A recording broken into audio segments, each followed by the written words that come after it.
नमस्कार बच्चों। आज हम सब कक्षा 8 की हिंदी भाषा सेतु के चैप्टर 16 यानी पाठ 16 बदला तो मैंने भी लिया था, इस पाठ का अभ्यास कार्य करेंगे। चूंकि इस पाठ को हमने पिछली वीडियो में पढ़ लिया है, इसलिए इस वीडियो में हम इसका अभ्यास कार्य करेंगे। अभ्यास प्रश्न, बोध और विचार, बहुविकल्पी प्रश्न, सही विकल्प चुने। पहला प्रश्न है, मेजर ध्यानचंद किस खेल के जादूगर थे? तो उत्तर है हॉकी के, इसलिए ग ऑप्शन सही है। दूसरा प्रश्न है, अपनी सेना में मार्शल बनने के लिए ध्यानचंद को किसने आमंत्रण भेजा था? तो हिटलर ने आमंत्रण भेजा था, इसलिए का ऑप्शन सही है। तीसरा प्रश्न है, ध्यानचंद पहले किस टीम से खेलते थे? तो पहले किस टीम से खेलते थे? पंजाब रेजिमेंट की तरफ से, इसलिए का ऑप्शन सही है। चौथा प्रश्न है, ध्यानचंद के अनुसार बुरा काम करने वालों की क्या हालत रहती है? तो जो बुरा कार्य करने वाला व्यक्ति होता है वह हर पल डरा रहता है, इसलिए का ऑप्शन सही है। पांचवा प्रश्न है, मेजर ध्यानचंद के अनुसार उनकी सफलता का मूल मंत्र क्या है?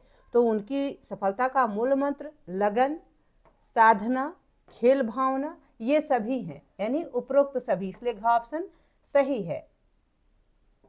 छठा प्रश्न है, ध्यानचंद को हॉकी का जादूगर सर्वप्रथम कहाँ खेलने पर कहा गया? तो सर्वप्रथम बर्लिन ओलंपिक में खेलने पर इन्हें हॉकी का जादूगर कहा गया, इसलिए ग ऑप्शन सही है। आगे लघुत्तरीय प्रश्न है, तो अब हम लघुत्तरीय प्रश्नों को हल करेंगे। लघुत्तरीय प्रश्न का पहला प्रश्न है, खेल के मैदान में प्रायः किस प्रकार की घटनाएं होती रहती हैं? तो उत्तर है, खेल के मैदान में प्रायः धक्का मुक्की और मारपीट की घटनाएं होती रहती हैं। दूसरा प्रश्न है, बदला तो मैंने भी लिया पाठ किस विधा में रचा गया है तथा इसके लेखक कौन है? तो उत्तर इस प्रकार से है कि यह पाठ संस्मरण विधा में रचा गया है, इसके लेखक ध्यानचंद हैं। ठीक है, यानी इस पाठ के लेखक मेजर ध्यानचंद हैं।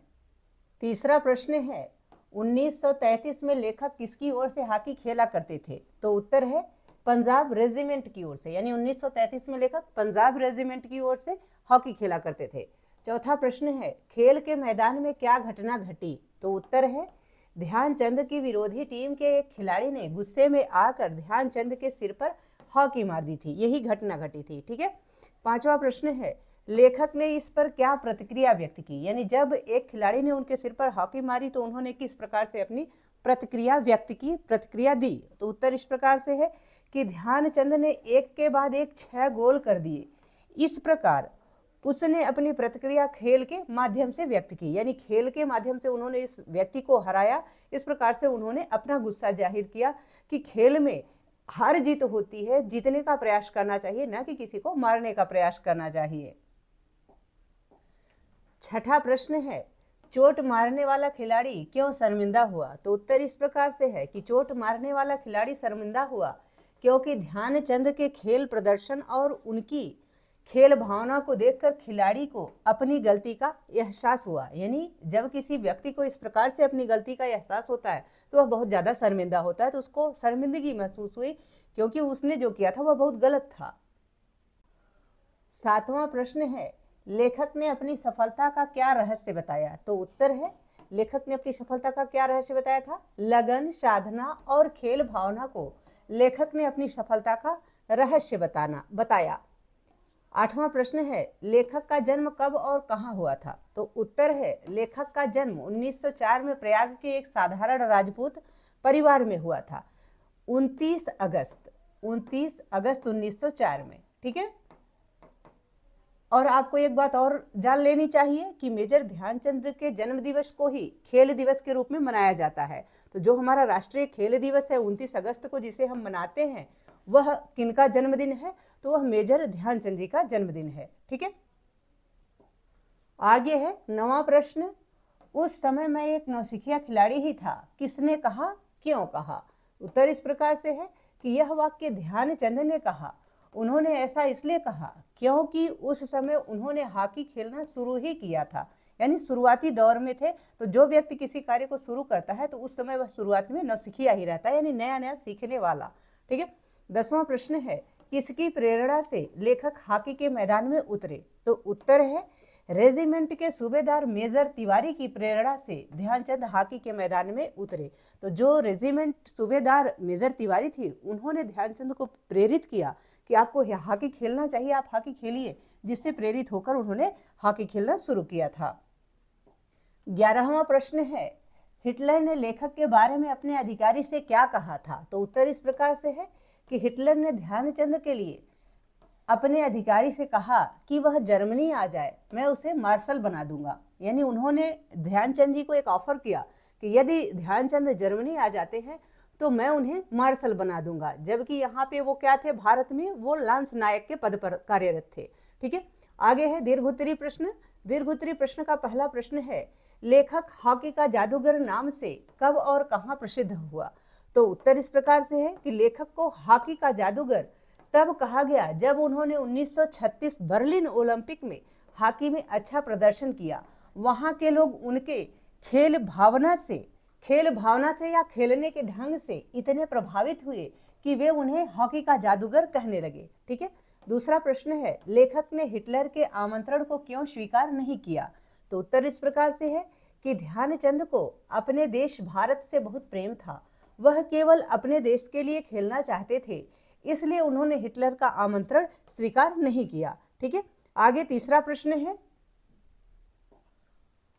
पंजाब रेजिमेंट और सैपर्स एंड माइनर्स टीम के बीच मुकाबले में क्या घटना घटी? तो उत्तर इस प्रकार से है कि सैपर्स एंड माइनर्स की ओर से खेलने वाले एक खिलाड़ी ने हॉकी खेलते समय पंजाब रेजिमेंट के एक खिलाड़ी ध्यानचंद के सिर पर गुस्से से हॉकी मार दी, परंतु वह पट्टी बांधकर फिर से मैदान में आ गया और 6 गोल करके अपना बदला ले लिया।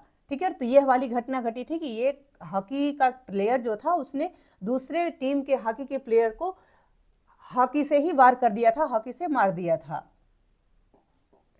चौथा प्रश्न है, लेखक के कप्तान बन जाने के बाद उनके जीवन में क्या परिवर्तन आया? तो उत्तर इस प्रकार से है कि लेखक के कप्तान बन जाने के बाद उनकी जिम्मेदारियां भी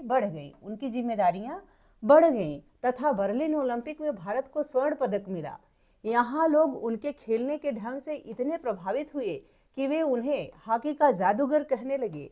उन्होंने अपनी इसी खेल भावना के कारण हिटलर का भी दिल जीत लिया तथा हिटलर ने उन्हें अपनी तरफ से भी एक पदक दिया। इस प्रकार लेखक का मान सम्मान बढ़ा एवं गौरव भी बढ़ गया। ठीक है, यानी लेखक का मान सम्मान एवं गौरव बढ़ गया।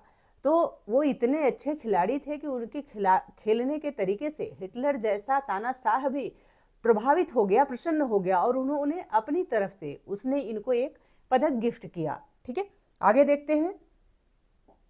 आगे छठा प्रश्न है, आशय स्पष्ट कीजिए। तो नीचे आपको पंक्तियां दी गई हैं, उनका आशय आपको स्पष्ट करना है।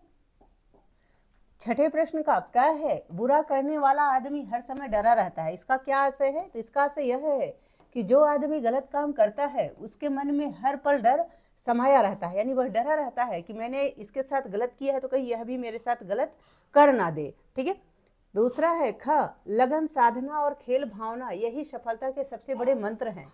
तो इसका आशय यह है कि सफलता प्राप्ति के लिए लगन और साधना के साथ साथ खेल भावना की आवश्यकता होती है। यानी यदि आप किसी कार्य को करते हैं तो उसको आपको बड़े प्रेम से, बड़े ध्यान से और अच्छे से, यानी पूरा मन लगा के अपना 100% दे के यदि कोई कार्य करेंगे तो निश्चित रूप से आपको सफलता की प्राप्ति होगी। ठीक है, ग है, खेलते समय मैं हमेशा इस बात का ध्यान रखता था कि हार या जीत मेरी नहीं बल्कि पूरे देश की है।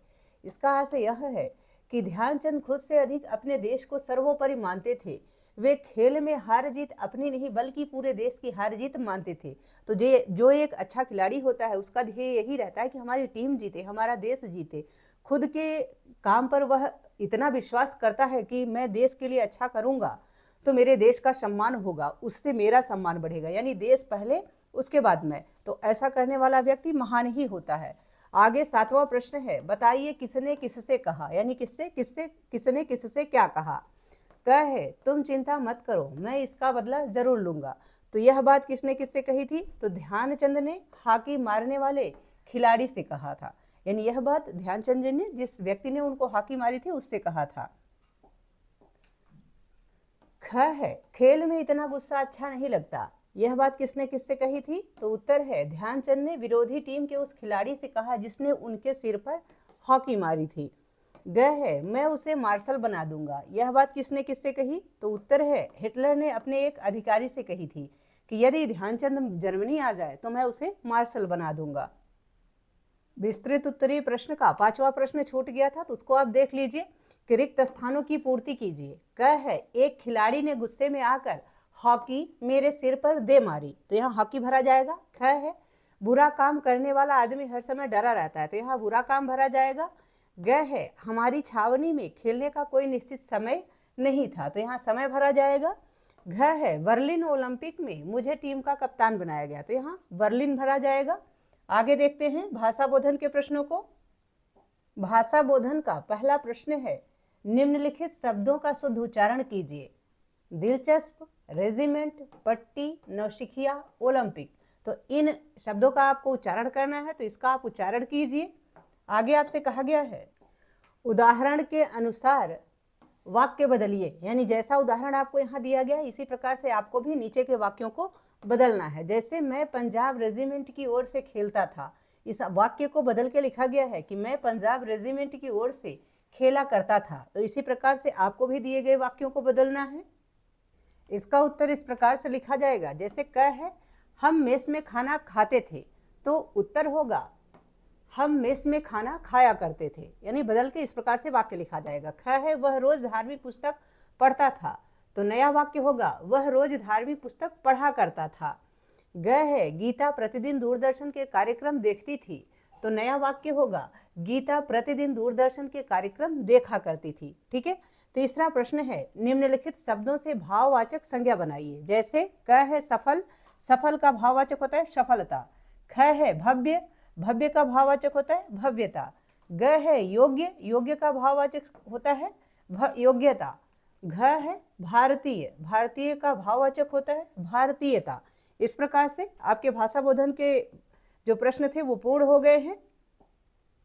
आगे ज्ञान विस्तार है, तो ज्ञान विस्तार विद्यार्थियों को स्वयं करना होता है, तो इसको आप स्वयं कीजिए। आगे जानिए, यहाँ लेखक के विषय में जानकारी दी गई है, तो इसको आप जरूर जानिए।